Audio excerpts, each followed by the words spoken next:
Joining us now to discuss, forensic psychiatrist and body language expert Dr. Carol Lieberman. Joining us. There is so much we could talk about on this case, but Dr. Lieberman, let me start with you because there's so many inconsistencies in her testimony about, oh yes, that text was true. Oh no, that's a lie. I lied to the police when I said Paul and I pulled him out of the bed. Oh yes, she's so manipulative of what she lied about and was truthful about. What does that say about her to you?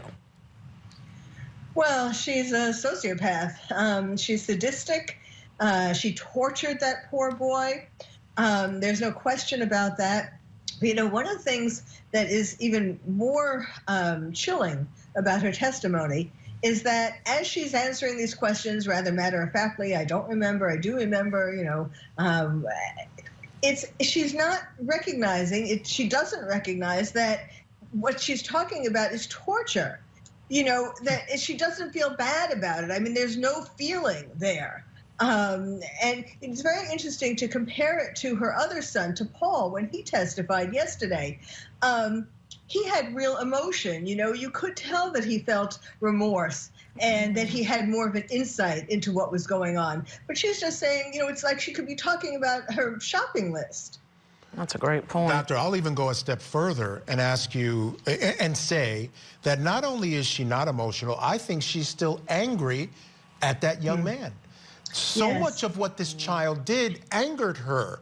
And so he was being sneaky. That's why I did it. He had a history of being sneaky. That's why I had to do this, that, and the other thing. She's still angry at him, and I say she transferred that anger onto Paul because you saw that in Paul's texts. He's trying to make me late for work, and this, that, and the other thing. And I certainly think, he at 19 has some responsibility, and I agree. Yesterday he said to the point where maybe I didn't love him enough. So I think that shows some acknowledgement. But talk to me about this duality, this idea that she could be this high-achieving person on one side, yet come home to this and either not remember, not care, or just inflict this on someone intentionally. Yes, she had, it was two different personas, you know, it was just amazing. Now, of course, someone who was still working as a court clerk could not have that much forgetfulness. I mean, she wouldn't last a week. But, you know, it is true that, you know, she physically tortured Tim, but she psychologically tortured Paul. She twisted him around, she manipulated him. I mean, she manipulated both of them, but, you know, she did really as much harm to Paul as she did to Tim. I mean, Paul isn't dead, but you know what I mean. Psychologically, they had this little secret, incestuous almost connection going on, their torture plans and so on. It was all this secret that mommy and son, you know, and Paul were keeping, and they were taking it out on Tim. It's just, you know, it's hard to believe that it's real. Yeah, I would agree with that. And I've done child welfare, as you know, when I say most of my career. And this one's unique even to me. And Dr. Lieberman, that's a perfect point to bring it to you, because I agree she is uniquely unlikable, but you're also a body language expert. So tell us, as you're watching her testify, what does her appearance, her look, her body language say to you? Well, it says I'm guilty. Fair. You know, it is true that she is still filled with anger. That's one thing.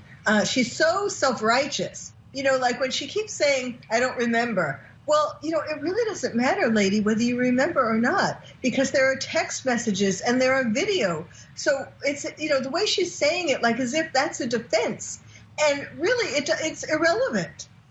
So, and then it's an interesting twist now that she's talking about things that to try to throw her son, Paul, under the bus. You know, that shows how desperate she is.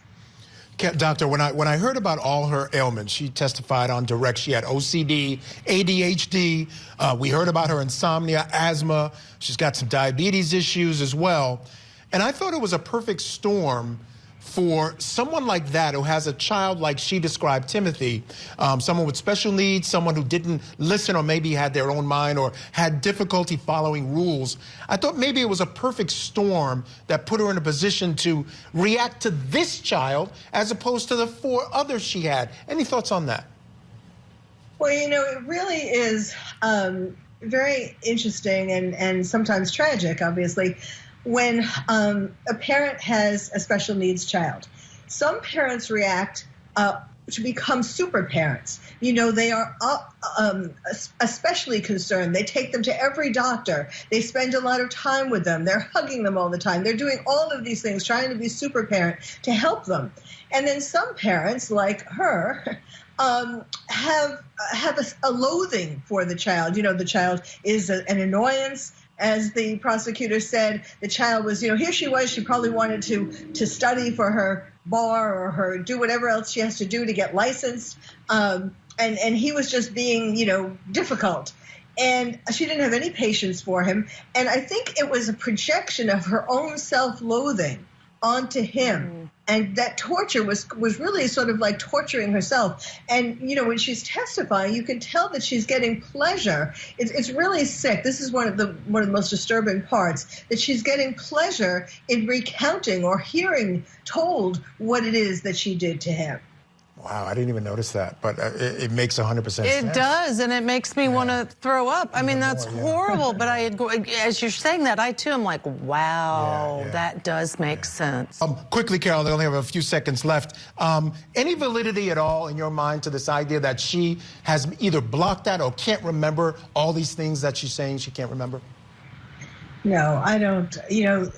I mean, sure, there might be some things here and there, but there's such repetition of things that even if she remembered it, didn't remember it 2 months ago, but she remembered it 6 months ago. I mean, no.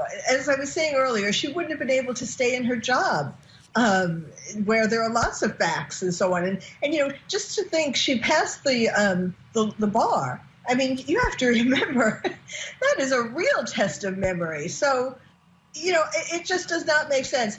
And also, even if it was true, as I was saying earlier, that is not an excuse.